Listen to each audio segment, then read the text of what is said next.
fille découvre quelque chose d'étrange en prenant des photos. Un tueur professionnel s'approche de la femme.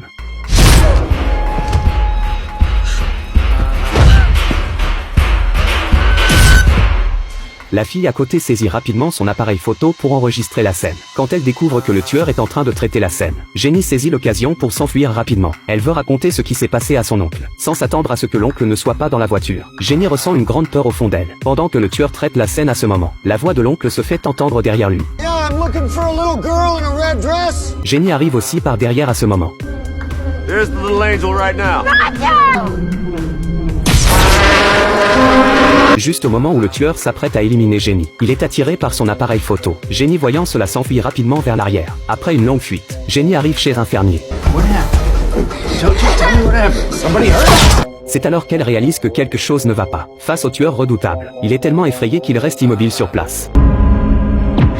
Un homme qui semble un peu lent comme ça. Vous ne pouvez absolument pas imaginer sa véritable identité. Après avoir réagi, il saisit immédiatement les balles restantes. À ce moment, le tueur ouvre aussi la porte d'un coup de pied.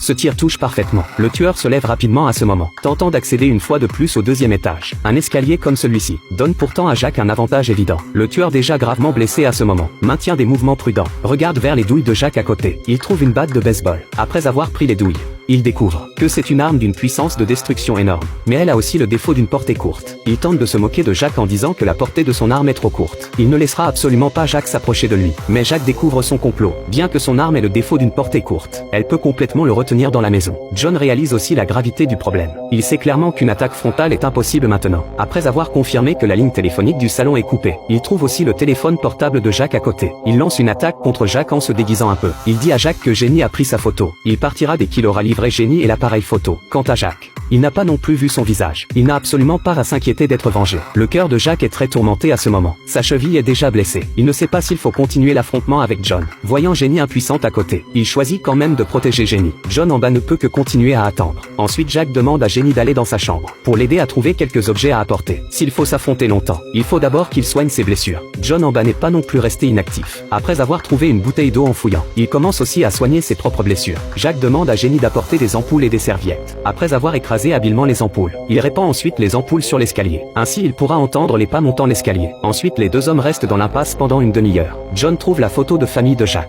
C'est alors qu'il apprend qu'il était soldat avant. Et il apprend aussi d'une lettre, que son fils semble malheureusement être décédé. Sa femme l'a aussi quitté à cause de cela. John se met immédiatement à lire la lettre qu'il a écrite à sa femme. Divers souvenirs du passé transpercent douloureusement Jack. Il s'avère qu'avant la famille était heureuse et épanouie. Le fils jouait souvent sur la pelouse, à cause de la négligence de Jack. Le fil est malheureusement tombé en jouant. Quand il l'a découvert, il avait déjà perdu trop de sang. Jack s'est toujours senti coupable depuis. Jenny apprend les préoccupations de Jack. Elle dit à Jack qu'elle aussi a perdu des proches depuis l'enfance. Maintenant le seul oncle qui lui reste a aussi été blessé par John. Regardant Jenny qui a vécu la même expérience que lui, Jack a aussi l'intention de continuer à la protéger. Il demande à Jenny de retirer les preuves de l'appareil photo, puis de les mettre dans une lampe de poche solide. Après les avoir emballées en plusieurs couches, il demande ensuite à Jenny de les cacher dans le couvercle des toilettes. Ainsi même si John met le feu en bas, les preuves peuvent encore être préservées. Apprenant que Jack est si prudent et méticuleux, John devient progressivement impatient.